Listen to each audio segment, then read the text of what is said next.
Hello, I'm Abram Vanning. And I'm Joanne Diaz. And this is Poetry for All. And today we're going to read a beautiful poem from Victoria Chang's book titled OBIT. Joanne, would you be willing to get us started by reading the second poem in that collection? Absolutely.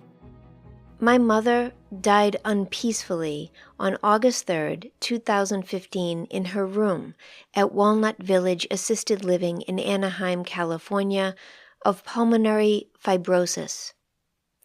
The room was born on July 3rd, 2012. The village wasn't really a village. No walnut trees, just cut flowers. Days before, the hospice nurse silently slid the stethoscope on top of my mother's lung and waited for it to inflate. The way waiting becomes an injury. The way the nurse breathed in, closed his eyes, breathed out, and said, "I'm sorry." Did the blood rush to my face or to my fingertips? Did he reopen his eyes before or after he said, "I'm sorry"? The way memory is the ringing after a gunshot. The way we try to remember the gunshot, but can't. The way memory gets up after someone has died and starts walking. This poem is amazing. Joanne, before we get into this poem, can you just say a word about who is Victoria Chang? Yeah, Victoria Chang is an amazing poet, very prolific, the recipient of many grants and awards for her work. The poem that I just read comes from her book OBIT, but in the time since she's written that book, she published a beautiful nonfiction hybrid word-image collage book called Dear Memory. She also published a book called The Trees Witness Everything, and just this year in 2024, her newest book of poems is titled With My Back to the World. And in all of her work, she's very concerned with grief, with memory, with loss, with trying to understand personal histories, how they relate to public histories. I just love her work. This is a poem about grief. It's a poem about dying. And it's in a book called OBIT. For the few of us who are left who still subscribe to print copies of newspapers, if you open the newspaper to the obituary section, you're going to see, not always, but often, there'll be a photograph of the person who's died and essential information about them. The date that they died, where they were living, where they're buried, also the loved ones of the person who's died. It's a fairly sort of standard template. So that's interesting to me because it's a very official, public-facing kind of document of a person's life. And what Victoria Chang has done is transform that into a poetic form. And so many, not all, but the vast majority of poems in this collection, they appear as a narrow column of text that looks like any one of them could appear in a newspaper. But then as you look at them more closely, you start to see that there's an interrogation of this form that's very powerful. There's a lot of repetition where Victoria Chang, throughout the collection, keeps returning to the death of her mother, to the illness and death of her father. They both died within a few years of each other. You get the impression from these poems that the poetic speaker is someone who is witnessing their slow demise, and the poems call attention to the pain of that. And one last thing I'll say, I know I have a lot of thoughts about these poems. Did you have a few thoughts about this book, Joanne? I think about this. Yeah, I do. I think about this book of poems a lot. It's really a stunner. Not only are the deaths of the mother and father being commemorated, but also the death of ideas. So, for example, there are numerous obituaries for her mother's teeth, for her mother's lungs, for civility, for the future, for America, right? There is all kinds of ways in which she is rethinking this inherited public template to articulate private griefs. It's really very powerful. So that helps me with a little bit of the form, the sense of what she's doing, because if you look at this on the page, I mean, one of the first questions somebody might have is, why is this a poem? What it looks like on the page is a paragraph. There is no, usually when you look at a poem, there are line breaks, there are stanzas, there's things going on that say, hey, this is a poem. When we look at this, it looks like a paragraph, but that's by design. That's in part to mirror the obituary in a newspaper. And then knowing that that's what it's doing, it's able to veer off in new directions. So you expect a certain kind of thing. You expect an obituary, and then you get these lines like, the way memory is the ringing after a gunshot. We don't expect that line in an obituary. And so where it begins is not where it ends. But it does, in a certain sense, play with that form, because where it begins is where you might almost expect an obituary to begin. My mother, and I'm going to skip a word here, my mother died on August 3, 2015, in her room at Walnut Village Assisted Living in Anaheim, California, of pulmonary fibrosis. That's the first sentence. That's the first line of the poem. It's more than one line because it's this narrow column, but that's the first sentence. But there's one word missing, this word unpeacefully. And there, we don't expect that kind of word in an obituary either. But she sticks it, it's the fourth word, and she sticks it right in there. My mother died unpeacefully. And then it goes on and gives you the basic facts of the situation. What do you see her doing from the very beginning of this obit poem? Well, the first thing I'll say is, as I hear you talking, I'm reminded that ever since reading this book for the first time, when I look at an obituary page, I now look at it differently because of Victoria Chang's collection of poems. And, if and we've discussed this many times on this podcast, that poetry is the art of attention. It's all about paying attention and taking perhaps what we take for granted and seeing it in a new way. And I think that's a major contribution of this collection. But to go to your specific question about the first sentence, my mother died unpeacefully on August 3rd, 2015, in her room at Walnut Village Assisted Living in Anaheim, California, of pulmonary fibrosis. Just like you said, every word in that sentence almost feels like you could read it in a newspaper obituary, except for that word unpeacefully. And I think what's so troubling about that word is you want it to read peacefully. You want to hear that someone has died peacefully, surrounded by family and friends, prepared for death. That is the ideal, isn't it? Right? That's always the hope. But this is a mother who died unpeacefully. Strange word, though, because what does it mean to be unpeaceful? Yeah, it's a striking word to begin an obituary. And then the second sentence you would expect, when was this mother born, right? You go to the biography of the person. You go to the life that they lived. And instead of going to when this person was born, the second sentence says this: the room was born on July 3rd, 2012. In other words, 3 years before she was moved into this home, Walnut Village Assisted Living. And so suddenly we're talking about space here. We're talking about the actual place. And the next word kind of belies what's going on here, right? The village, that is Walnut Village Assisted Living, wasn't really a village. And there were no walnut trees, right? Just cut flowers. And so she's bringing us into the actual space of the actual death and how we got here just 3 years before. She's also providing a series of corrections and clarifications. So we all know of everything from assisted living facilities to neighborhood subdivisions to condominiums. They often have these names, right? Walnut Village, it sounds like perhaps it has a connotation of community, perhaps something organic growing there. But it's not. The village is not really a village. There are no walnut trees. And that phrase is interesting to me, just cut flowers. If flowers are cut, they're in a vase, they're divorced from where they originated, they're perhaps brought in from some other location, and there's something temporary about them, not enduring like a walnut tree.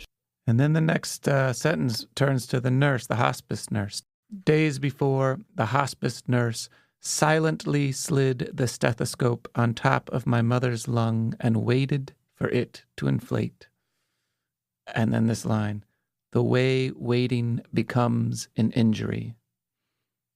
What do you see her doing as she suddenly turns? This is, by the way, if you're looking at it on the page, this is almost the dead middle of the poem.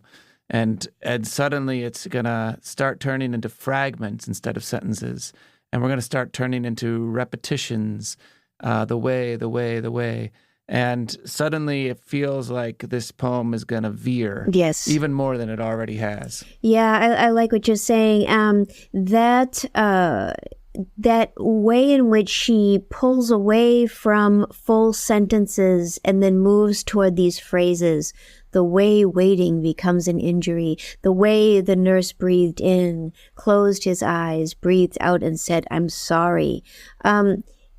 She's kind of hung up on the way. She's not even thinking just about the facts of what happened, but the ways in which they unfolded, right? And I'm really interested in the nurse goes on, right? Breathing in, closing his eyes, breathing out, really calling attention to the physicality of the nurse, even as the mother's body is static, is immovable, and finally, and we're seeing the reaction of the nurse in this situation, right? There's something where the poetic speaker is trying to understand the fact of the mother's death through the nurse and the nurse's reaction to what's happening. And as soon as he says that, the poem picks up with a series of questions.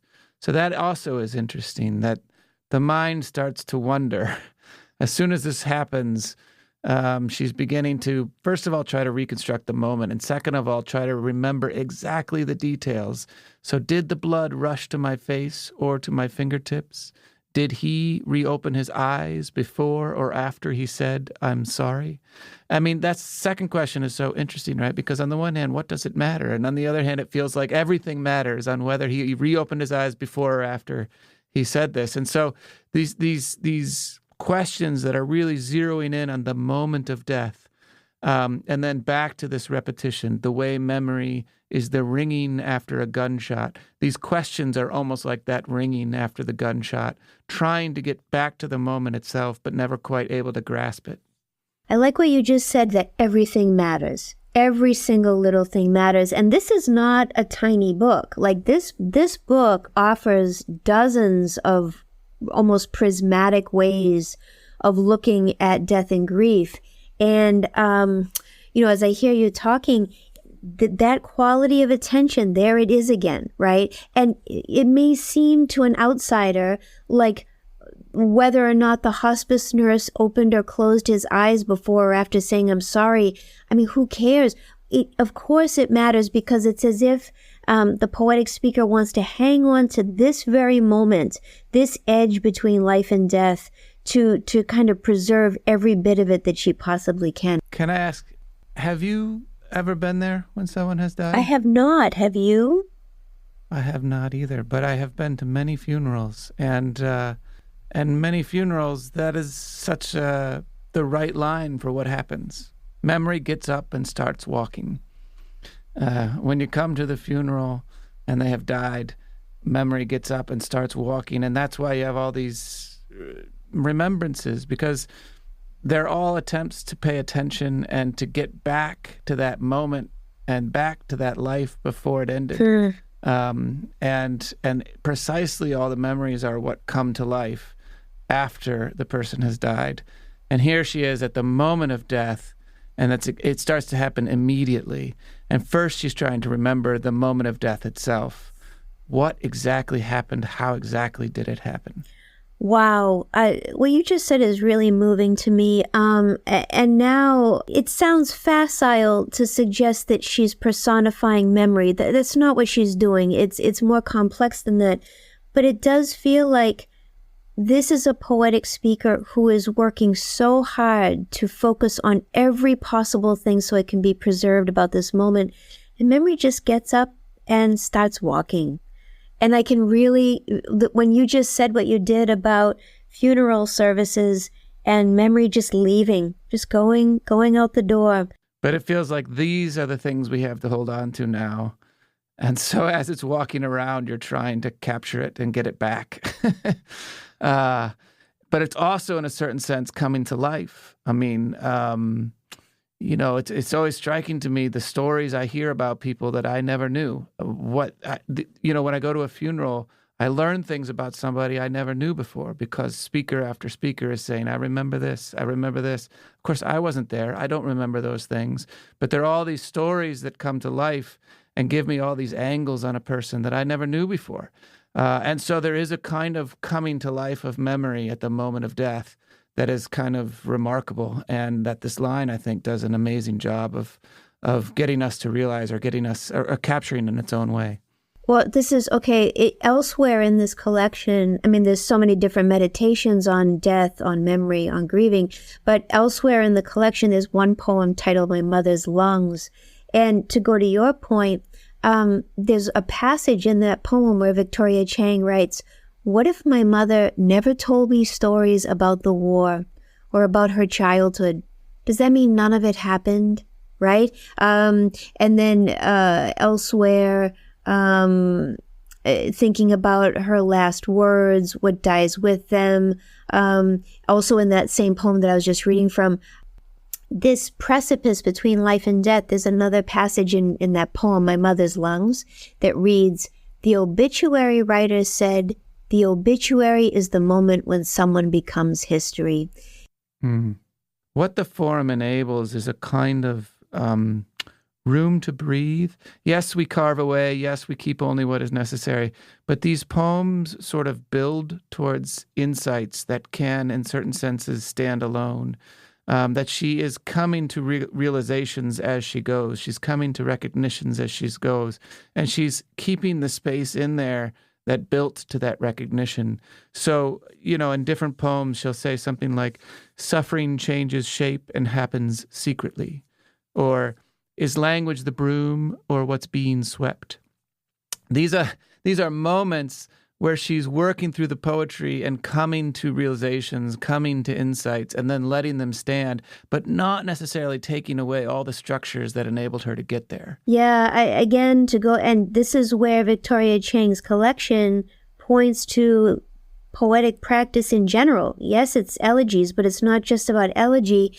It's about writing toward discovery, writing toward knowledge.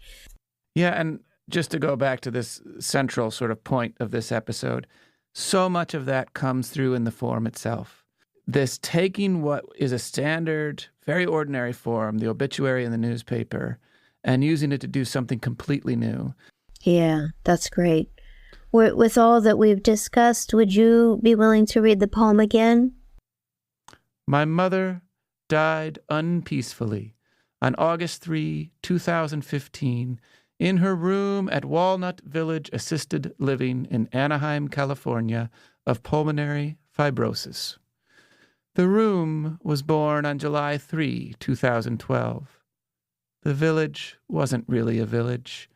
No walnut trees, just cut flowers. Days before, the hospice nurse silently slid the stethoscope on top of my mother's lung and waited for it to inflate. The way waiting becomes an injury. The way the nurse breathed in, closed his eyes, breathed out, and said, I'm sorry. Did the blood rush to my face or to my fingertips?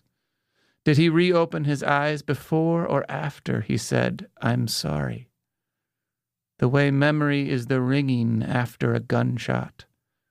The way we try to remember the gunshot, but can't. The way memory gets up after someone has died and starts walking. That was beautiful. Well, for more Victoria Chang, you should check her out, find her books. And thanks to Copper Canyon Press for granting us permission to read these poems today. For more information, you can visit our website at poetryforallpod.com. And please remember to subscribe wherever you get your podcasts. If you like the podcast, please leave a review and share it with a friend. And thank you for listening.